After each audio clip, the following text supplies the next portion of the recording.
ಎಲ್ಲರಿಗೂ ನಮಸ್ಕಾರ.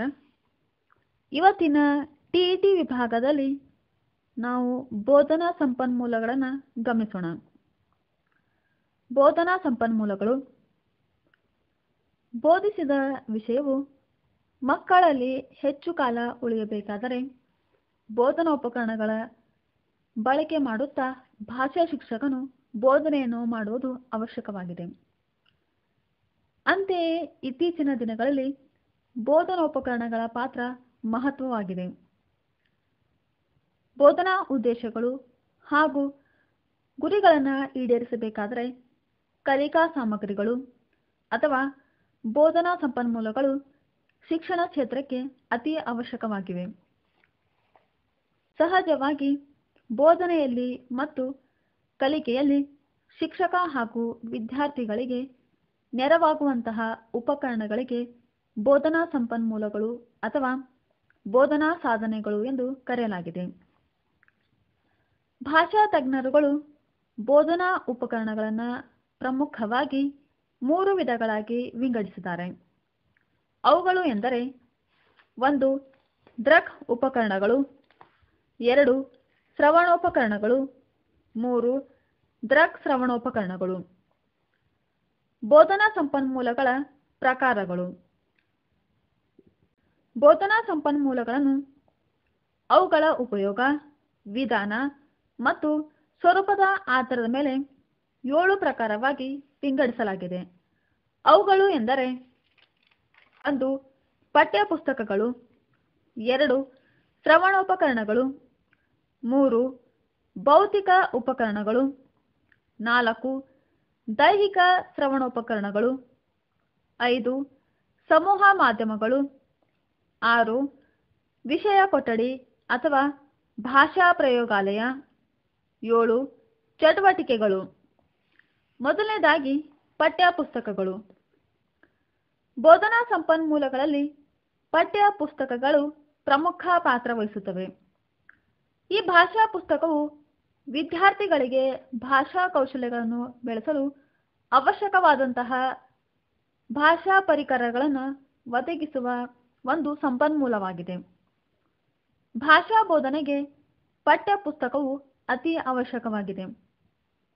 ಪಠ್ಯಪುಸ್ತಕದ ಮಹತ್ವ. 1. ಇದು ವಿದ್ಯಾರ್ಥಿ ಮತ್ತು ಶಿಕ್ಷಕರ ನಡುವಿನ ಸಂಪರ್ಕ ಸಾಧನವಾಗಿದೆ. 2. ಪಠ್ಯಪುಸ್ತಕವು ನಾಡಿನ ಸಂಸ್ಕೃತಿಯ ಪ್ರತೀಕದಂತಿದೆ. 3.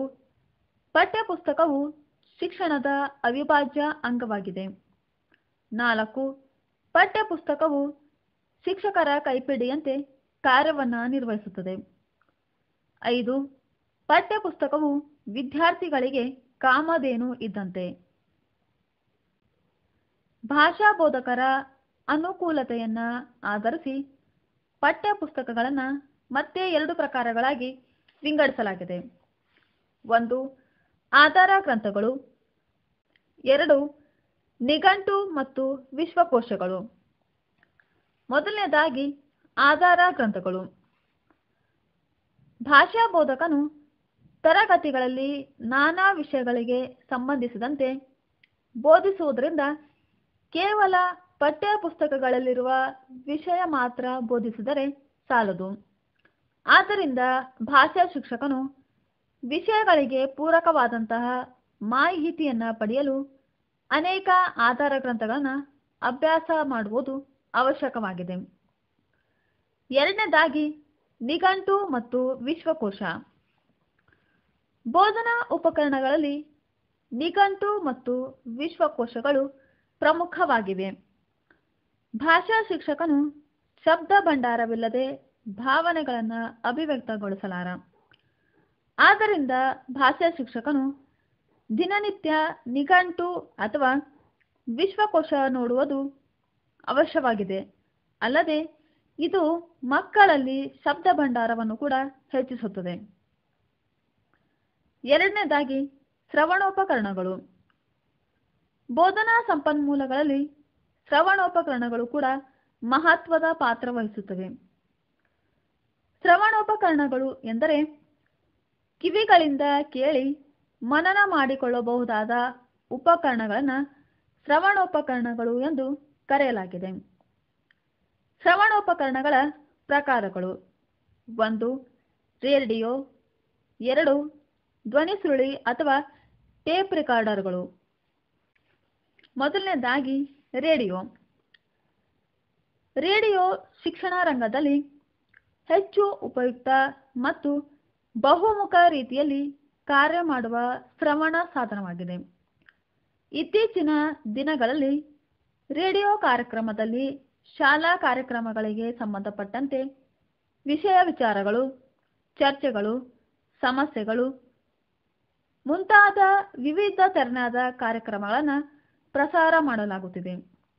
ಅಲ್ಲದೆ ಕಿರುನಾಟಕ, ಕವಿ ಸಂದರ್ಶನಗಳು, ಕಾವ್ಯ ವಾಚನಗಳು, ಭಾವಗೀತೆಗಳು, ವಿಚಾರ ಕಮ್ಮಟಗಳು, ಪ್ರಶ್ನೋತ್ತರ ಕಾರ್ಯಕ್ರಮಗಳನ್ನು ನಡೆಸಲಾಗುತ್ತದೆ. ಇಂತಹ ಕಾರ್ಯಕ್ರಮಗಳನ್ನು ಮಕ್ಕಳಿಗೆ ಭಾಷೆ ಶಿಕ್ಷಕನು ಕೇಳಿಸಬೇಕು. ಇದರಿಂದ ಮಕ್ಕಳಲ್ಲಿ ಶಬ್ದ ಭಂಡಾರ ಮತ್ತು ಭಾಷಾ ಬಳಸುವ ರೀತಿ ನೀತಿ ಅರಿಯಲು ಸಾಧ್ಯವಾಗುತ್ತದೆ. ರೇಡಿಯೋ ಕಾರ್ಯಕ್ರಮದ ವಿಧಗಳು. ರೇಡಿಯೋ ಕಾರ್ಯಕ್ರಮವನ್ನು ಪ್ರಮುಖವಾಗಿ 3 ವಿಧಗಳಾಗಿ ವಿಂಗಡಿಸಲಾಗಿದೆ. 1. ಶಾಲಾ ಬಾನುಲಿ ಕಾರ್ಯಕ್ರಮ. 2. ಮನೋದಯ ಕಾರ್ಯಕ್ರಮ. 3. ಸಾಮಾನ್ಯ ಕಾರ್ಯಕ್ರಮ. ಇಂತಹ ಕಾರ್ಯಕ್ರಮಗಳನ್ನು ಮಕ್ಕಳಿಗೆ ತಿಳಿಸುವುದರಿಂದ ಮಕ್ಕಳಲ್ಲಿ ಆಲಿಸುವ, ಅರ್ಥ ಗ್ರಹಿಸುವ, ಮಾತುಗಾರಿಕೆ, ಸಂಭಾಷಣೆ, ವಿಮರ್ಶೆ, ಹಾಡುಗಾರಿಕೆ ಸಾಮರ್ಥ್ಯವನ್ನು ಬೆಳೆಸಲು ಸಹಾಯವಾಗುತ್ತದೆ. 2ನೇದಾಗಿ ಧ್ವನಿ ಸುರುಳಿ ಅಥವಾ ಟೇಪ್ ರೆಕಾರ್ಡರ್. ಈ ಧ್ವನಿ ಸುರುಳಿ ಅಥವಾ ಟೇಪ್ ರೆಕಾರ್ಡರ್ಗಳು ಕೂಡ ಪ್ರಮುಖ ಬೋಧನಾ ಸಂಪನ್ಮೂಲಗಳಾಗಿವೆ. ಕವಿ ಕಾವ್ಯದ ಪರಿಚಯ, ಭಾವಗೀತೆ, ಸಂಭಾಷಣೆ, ಚರ್ಚೆ, ಭಾಷಣ ಇತ್ಯಾದಿ ಧ್ವನಿ ಸುರುಳಿಗಳನ್ನು ತರಗತಿಯಲ್ಲಿ ಬೋಧನೆಯ ಸಂದರ್ಭದಲ್ಲಿ ಭಾಷಾ ಶಿಕ್ಷಕನು ಉಪಯೋಗ ಮಾಡಬೇಕು. 3ನೇದಾಗಿ ಭೌತಿಕ ಉಪಕರಣಗಳು. ಕಣ್ಣಿಗೆ ಕಾಣುವಂತಹ ಮತ್ತು ಮುಟ್ಟಲು ಸಾಧ್ಯವಿರುವಂತಹ ಉಪಕರಣಗಳನ್ನು ಭೌತಿಕ ಬೋಧನಾ ಸಂಪನ್ಮೂಲಗಳು ಎಂದು ಕರೆಯಲಾಗಿದೆ. ಈ ಭೌತಿಕ ಬೋಧನಾ ಸಂಪನ್ಮೂಲಗಳನ್ನು ಮತ್ತೆ 5 ಪ್ರಕಾರವಾಗಿ ವಿಂಗಡಿಸಲಾಗಿದೆ. ಅವುಗಳು ಎಂದರೆ: 1. ಕಪ್ಪು ಹಲಗೆ. 2. ಭಾವಚಿತ್ರಗಳು. 3. ಚಾರ್ಟ್ಗಳು. 4. ಚಿತ್ರಪಟಗಳು. 5. ಚಮಕಿಸುವ ಕಾರ್ಡುಗಳು. ಮೊದಲನೇದಾಗಿ ಕಪ್ಪು ಹಲಗೆ. ಬೋಧನೆಯಲ್ಲಿ ಕಪ್ಪು ಹಲಗೆಯು ಅತಿ ಅವಶ್ಯಕವಾಗಿದ್ದು ಪ್ರಮುಖ ಅಂಶಗಳನ್ನು ತಿಳಿಸಲು ಸಹಾಯ ಮಾಡುತ್ತದೆ. ಅಕ್ಷರ ವಿನ್ಯಾಸ, ವರ್ಣಮಾಲೆ, ಪದ ಪರಿಚಯ, ಪದ ಪ್ರಯೋಗ, ವಾಕ್ಯ ರಚನಾ ಕ್ರಮ, ಬರವಣಿಗೆ ಕೌಶಲ್ಯ, ವ್ಯಾಕರಣಾಂಶಗಳನ್ನು ತಿಳಿಸಲು ಪ್ರಮುಖ ಬೋಧನಾ ಸಂಪನ್ಮೂಲವಾಗಿ ಕಾರ್ಯವನ್ನು ನಿರ್ವಹಿಸುತ್ತದೆ. 2ನೇದಾಗಿ ಭಾವಚಿತ್ರಗಳು. ಭಾಷಾ ಬೋಧನೆಯಲ್ಲಿ ಈ ಭಾವಚಿತ್ರಗಳು ಪ್ರಮುಖ ಪಾತ್ರ ವಹಿಸುತ್ತವೆ. ಇವು ಮಕ್ಕಳ ಅವಧಾನವನ್ನು ಸೆಳೆದು ಜ್ಞಾನವನ್ನು ಹೆಚ್ಚಿಸುವಲ್ಲಿ ಸಹಕಾರಿಯಾಗಿವೆ. ಕವಿಗಳ ಭಾವಚಿತ್ರಗಳು, ಮಹಾನ್ ವ್ಯಕ್ತಿಗಳ ಭಾವಚಿತ್ರಗಳನ್ನು ಭಾಷಾ ಬೋಧಕನು ಬೋಧನೆಯ ಸಂದರ್ಭದಲ್ಲಿ ಮಕ್ಕಳಿಗೆ ತೋರಿಸುತ್ತಾ ಬೋಧನೆಯನ್ನ ಮಾಡುವುದರಿಂದ ಬೋಧನೆಯು ಮತ್ತಷ್ಟು ಪರಿಣಾಮಕಾರಿಯಾಗಿ ಮಾಡಲು ಸಹಾಯವಾಗುತ್ತದೆ. 3ನೇದಾಗಿ ಚಿತ್ರಪಟಗಳು ಮತ್ತು ಚಾರ್ಟ್ಗಳು. ಈ ಚಿತ್ರಪಟಗಳು ಮತ್ತು ಚಾರ್ಟ್ಗಳು ಕೂಡ ಪ್ರಮುಖ ಬೋಧನೋಪಕರಣಗಳಾಗಿವೆ. ಆಕರ್ಷಕವಾಗಿ ವರ್ಣರಂಜಿತವಾಗಿ ತಯಾರಿಸಲಾಗಿರುವಂತಹ ಚಿತ್ರಪಟಗಳು ಮತ್ತು ಚಾರ್ಟ್ಗಳಿಂದ ಬೋಧನೆಯನ್ನ ಮತ್ತಷ್ಟು ಪರಿಣಾಮಕಾರಿಯನ್ನಾಗಿ ಮಾಡಲು ಸಹಾಯವಾಗುತ್ತದೆ. 4ನೇದಾಗಿ ಚಮಕಿಸುವ ಕಾರ್ಡುಗಳು. ಬೋಧನೆಯ ಅಕ್ಷರಗಳನ್ನು ಸರಿಯಾಗಿ ಗುರುತಿಸಲು ಮತ್ತು ನೆನಪಿನಲ್ಲಿ ಇಟ್ಟುಕೊಳ್ಳಲು ಈ ಚಮಕಿಸುವ ಕಾರ್ಡುಗಳು ಸಹಾಯಕವಾಗುತ್ತವೆ. ಈ ಕಾರ್ಡುಗಳು ಪದ, ವಾಕ್ಯ, ಅಕ್ಷರಗಳ ಜ್ಞಾನವನ್ನು ಉಂಟು ಮಾಡುವಂಥವು. 4ನೇದಾಗಿ ದೈಹಿಕ ಶ್ರವಣೋಪಕರಣಗಳು. ದೈಹಿಕ ಶ್ರವಣೋಪಕರಣಗಳು ಎಂದರೆ ಸಾಮಾನ್ಯವಾಗಿ ಕಣ್ಣುಗಳಿಂದ ನೋಡುವ, ಕಿವಿಗಳಿಂದ ಆಲಿಸುವ, ಕೈಗಳಿಂದ ಮುಟ್ಟಿ ನೋಡುವಂತಹ ಕಲಿಕಾ ಸಾಧನಗಳಿಗೆ ದೈಹಿಕ ಶ್ರವಣೋಪಕರಣಗಳು ಎಂದು ಕರೆಯುತ್ತಾರೆ. ದೈಹಿಕ ಶ್ರವಣೋಪಕರಣಗಳಲ್ಲಿ ಸ್ಲೈಡ್ಗಳು ಅಥವಾ ಜಾರುಗಾಜುಗಳು ಪ್ರಮುಖವಾಗಿದ್ದು, ಇವುಗಳನ್ನು ಸ್ಥಿರ ಚಿತ್ರಗಳು ಎಂತಲೂ ಕೂಡ ಕರೆಯುತ್ತಾರೆ. ಈ ಸ್ಥಿರ ಚಿತ್ರಗಳು ಮಕ್ಕಳ ಮನಸ್ಸನ್ನು ಸುಲಭವಾಗಿ ಸೆರೆ ಹಿಡಿಯುವಂತಹ ಕಾರ್ಯವನ್ನು ನಿರ್ವಹಿಸುತ್ತವೆ. ಭಾಷಾ ಪರಿಕರಗಳಿಗೆ ಸಂಬಂಧಪಟ್ಟಂತೆ ಚಿಕ್ಕ ಚಿಕ್ಕ ಭಾಷಾಂಶಗಳನ್ನು ಸ್ಲೈಡ್ಗಳ ಮುಖಾಂತರ ಪರಿಣಾಮಕಾರಿಯಾಗಿ ಬೋಧಿಸಲು ಸಹಾಯ ಮಾಡುತ್ತವೆ. ಸ್ಲೈಡ್ಗಳ ಮಹತ್ವ: ಒಂದು, ಸ್ಥಿರ ಆಕೃತಿಗಳನ್ನು ವಿದ್ಯಾರ್ಥಿಗಳು ಅಧ್ಯಯನ ಮಾಡಲು ಸಹಾಯಕವಾಗುವುದು.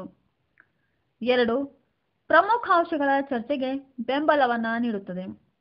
3, ವಾಸ್ತವತೆಯ ಅರಿವು ಮೂಡಿಸುವುದು. 5ನೇದಾಗಿ ಸಮೂಹ ಮಾಧ್ಯಮಗಳು. ಈ ಸಮೂಹ ಮಾಧ್ಯಮಗಳು ಅತ್ಯಂತ ಜನಪ್ರಿಯ ಮತ್ತು ಪರಿಣಾಮಕಾರಿಯಾದಂತಹ ಬೋಧನಾ ಸಂಪನ್ಮೂಲಗಳಾಗಿವೆ. ಸಾಮಾನ್ಯವಾಗಿ ದೂರದರ್ಶನ, ಪತ್ರಿಕೆ, ರೇಡಿಯೋ, ವಿಡಿಯೋ, ಗಣಕಯಂತ್ರ ಇವುಗಳನ್ನು ಸಮೂಹ ಮಾಧ್ಯಮಗಳು ಎಂದು ಕರೆಯಲಾಗಿದೆ. ಸಮೂಹ ಮಾಧ್ಯಮವನ್ನು ಮತ್ತೆ 5 ಪ್ರಕಾರಗಳಾಗಿ ವಿಂಗಡಿಸಲಾಗಿದೆ. 1, ದೂರದರ್ಶನ. 2, ಚಲನಚಿತ್ರ. 3, ವಿಡಿಯೋ. 4, ಪತ್ರಿಕೆಗಳು. 5, ರೇಡಿಯೋ. ಮೊದಲನೇದಾಗಿ ದೂರದರ್ಶನ. ಈ ದೂರದರ್ಶನವು ಆಧುನಿಕ ಬೋಧೋಪಕರಣವಾಗಿದ್ದು ದೃಕ್ಶ್ರವಣೋಪಕರಣವಾಗಿ ಕಾರ್ಯವನ್ನು ನಿರ್ವಹಿಸುತ್ತದೆ. ಈ ದೂರದರ್ಶನದ ಮೂಲಕ ದೂರದಲ್ಲಿ ನಡೆಯುವಂತಹ ಚರ್ಚೆ, ವಿಚಾರ ಸಂಕಿರಣಗಳು, ಭಾಷಣಗಳು ಹಾಗೂ ಮಕ್ಕಳು ನೋಡಲಾರದಂತಹ ಪ್ರದೇಶಗಳನ್ನು ಈ ದೂರದರ್ಶನದ ಮೂಲಕ ತೋರಿಸಬಹುದು.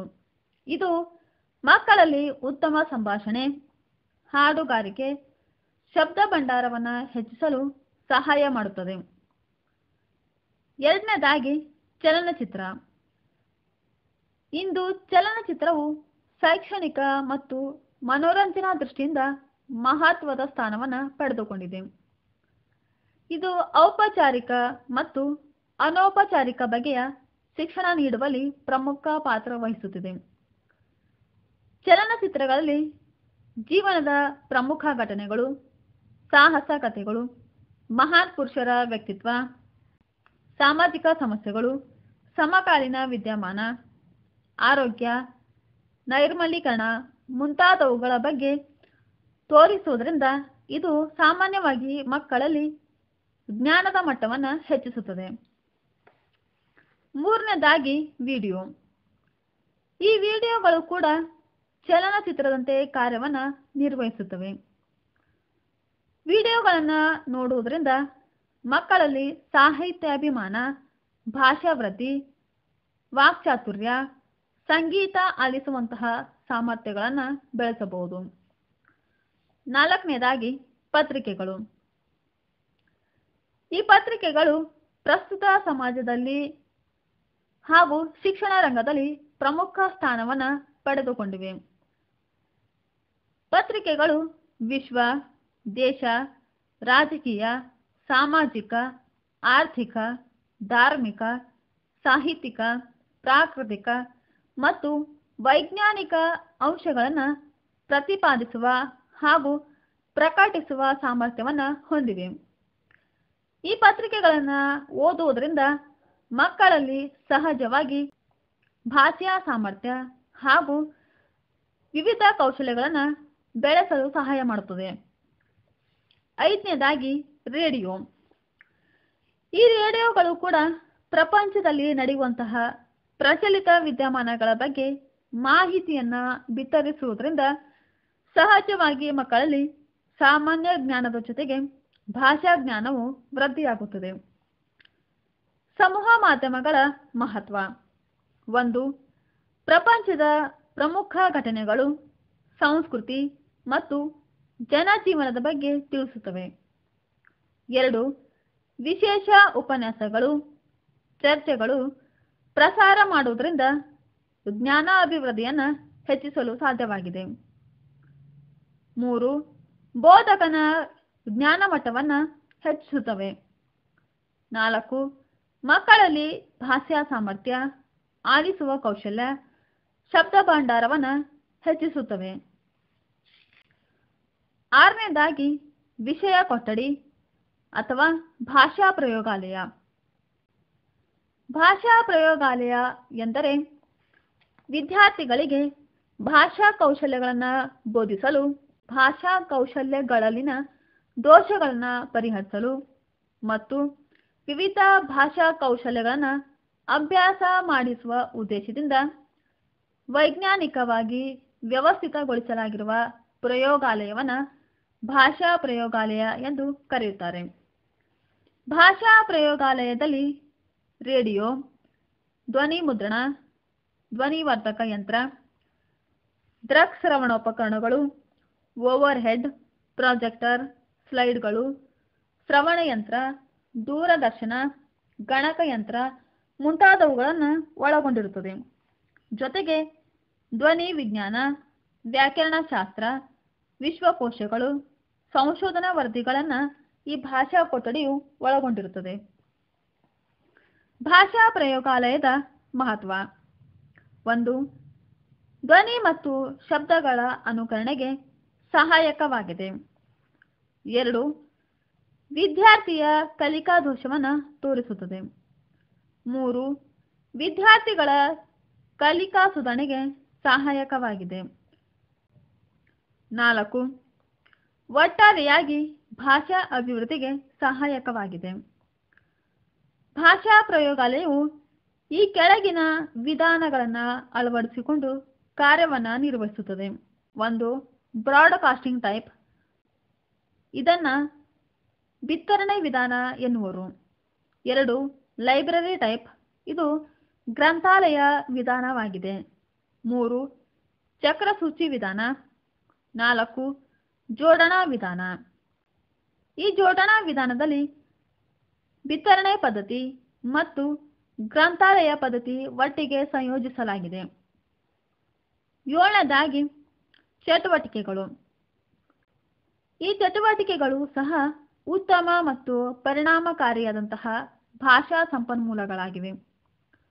ಬೋಧನಾ ಚಟುವಟಿಕೆಗಳನ್ನು ಪ್ರಮುಖವಾಗಿ 3 ವಿಧಗಳಾಗಿ ವಿಂಗಡಿಸಲಾಗಿದೆ. 1. ಪ್ರವಾಸ. 2. ಸಂದರ್ಶನ. 3. ನಾಟಕಾಭಿನಯ. ಮೊದಲನೇದಾಗಿ ಪ್ರವಾಸ. ವಿದ್ಯಾರ್ಥಿಗಳಲ್ಲಿ ನಾಡಿನ ಬಗ್ಗೆ ಅಭಿಮಾನವನ್ನು ತರುವಂತಹ ಉದ್ದೇಶದಿಂದ ಪಠ್ಯಪುಸ್ತಕಗಳಲ್ಲಿ ಹಲವಾರು ವಿಷಯಗಳನ್ನು ಸಂದರ್ಭೋಚಿತವಾಗಿ ಅಳವಡಿಸಲಾಗುತ್ತದೆ. ಆದ್ದರಿಂದ ಭಾಷಾ ಶಿಕ್ಷಕನು ಮಕ್ಕಳನ್ನು ಹತ್ತಿರವಿರುವ ಭೇಟಿ ನೀಡಿಸಿ ಆ ಸ್ಥಳಗಳ ಕುರಿತು ವಿಷಯಗಳನ್ನು ವಿವರಿಸಿದರೆ ಕಲಿಕೆಯು ಪರಿಣಾಮಕಾರಿಯಾಗುತ್ತದೆ. ಪ್ರವಾಸದ ಮಹತ್ವ: 1. ಮಕ್ಕಳಲ್ಲಿ ಕುತೂಹಲವನ್ನು ಹೆಚ್ಚಿಸಿ ಕಲಿಕೆಯಲ್ಲಿ ಆಸಕ್ತಿಯನ್ನು ಹುಟ್ಟುವಂತೆ ಮಾಡುತ್ತದೆ. 2. ಮಕ್ಕಳ ಜ್ಞಾನವನ್ನು ಹೆಚ್ಚಿಸುವುದು. 3. ಮಕ್ಕಳಲ್ಲಿ ನಾಡು ನುಡಿಯ ಬಗ್ಗೆ ಗೌರವವನ್ನು ಹೆಚ್ಚಿಸುತ್ತದೆ. 4.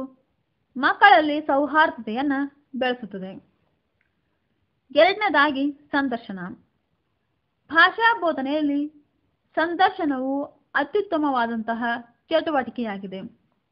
ಶಿಕ್ಷಕನು ಕವಿಗಳ, ಕಲಾವಿದರ, ವಿಜ್ಞಾನಿಗಳ, ಸಮಾಜ ಸೇವಕರ ಹಾಗೂ ಮಹಾನ್ ಪುರುಷರನ್ನು ಮಕ್ಕಳೊಂದಿಗೆ ಸಂದರ್ಶನ ಮಾಡಿ ಅವರ ಆತ್ಮಚರಿತ್ರೆ ಮತ್ತು ಕೃತಿಗಳನ್ನು ಕುರಿತು ವಿವರಣೆ ನೀಡಬೇಕು. ಇದರಿಂದ ಮಕ್ಕಳು ಉತ್ತಮ ನೈತಿಕತೆ ಮತ್ತು ಜೀವನವನ್ನು ರೂಪಿಸಿಕೊಳ್ಳಲು ಸಾಧ್ಯ. ಇದೇ ಸಂದರ್ಶನದ ಪ್ರಮುಖ ಉದ್ದೇಶವೂ ಹೌದು. 3ನೇದಾಗಿ ನಾಟಕಾಭಿನಯ. ನೋಡಿಯೋ, ಕೇಳಿಯೋ ಅಥವಾ ಓದಿಯೋ ಅನುಭವಿಸುವ ಸಾಹಿತ್ಯದ ಒಂದು ಪ್ರಕಾರವೇ ನಾಟಕವಾಗಿದೆ. ಈ ನಾಟಕದಲ್ಲಿ ಮಾತಿಗೆ ತಕ್ಕ ಅಭಿನಯ, ವ್ಯಕ್ತಿತ್ವಕ್ಕೆ ತಕ್ಕ ವೇಷಭೂಷಣ ಇರುವುದರಿಂದ ಮಕ್ಕಳಲ್ಲಿ ಕಲಿಯುವ ಆಸಕ್ತಿಯು ಹುಟ್ಟುತ್ತದೆ. ಆದ್ದರಿಂದ ಭಾಷಾ ಬೋಧಕನು ಸಣ್ಣ ಸಣ್ಣ ದೃಶ್ಯಗಳಿರುವಂತಹ ನಾಟಕವನ್ನು ಮಕ್ಕಳಿಗೆ ನೀಡಬೇಕು. ಎಲ್ಲ ಮಕ್ಕಳು ನಾಟಕದಲ್ಲಿ ಭಾಗವಹಿಸುವಂತೆ ಮಾಡಬೇಕು. ಬೋಧನಾ ಸಂಪನ್ಮೂಲಗಳ ಮಹತ್ವ. 1. ಕಲಿಕೆಯನ್ನು ಪ್ರೇರೇಪಿಸುತ್ತವೆ. 2. ಉತ್ತಮ ವಾತಾವರಣವನ್ನು ಕಲ್ಪಿಸುತ್ತದೆ. 3. ಕಲಿಕೆಯ ವಿವಿಧ ಮಂಜಲುಗಳನ್ನು ಫಲದಾಯಕವನ್ನಾಗಿಸುತ್ತವೆ. 4. ಅವಧಾನ ಅಭಿರುಚಿಯನ್ನು ಹೆಚ್ಚಿಸುತ್ತವೆ. 5. ಅನುಭವಗಳನ್ನು ವಿಶಾಲಗೊಳಿಸುತ್ತವೆ. 6. ಸಮಯ ಮತ್ತು ಶಕ್ತಿಯ ಮಿತವ್ಯಯ. 7. ಬೋಧನೆಯಲ್ಲಿ ಶಾಬ್ದಿಕ ಮಿತವ್ಯಯವನ್ನು ಸಾಧಿಸುತ್ತವೆ. 8. ಸ್ವಯಂ ಚಟುವಟಿಕೆಗಳಿಗೆ ಅವಕಾಶವನ್ನು ನೀಡುತ್ತವೆ. 9. ವೈಜ್ಞಾನಿಕ ಮನೋಭಾವನೆಯನ್ನು ಬೆಳೆಸುತ್ತವೆ. 10. ಪುನರ್ಬಲನವನ್ನು ಒದಗಿಸುತ್ತವೆ.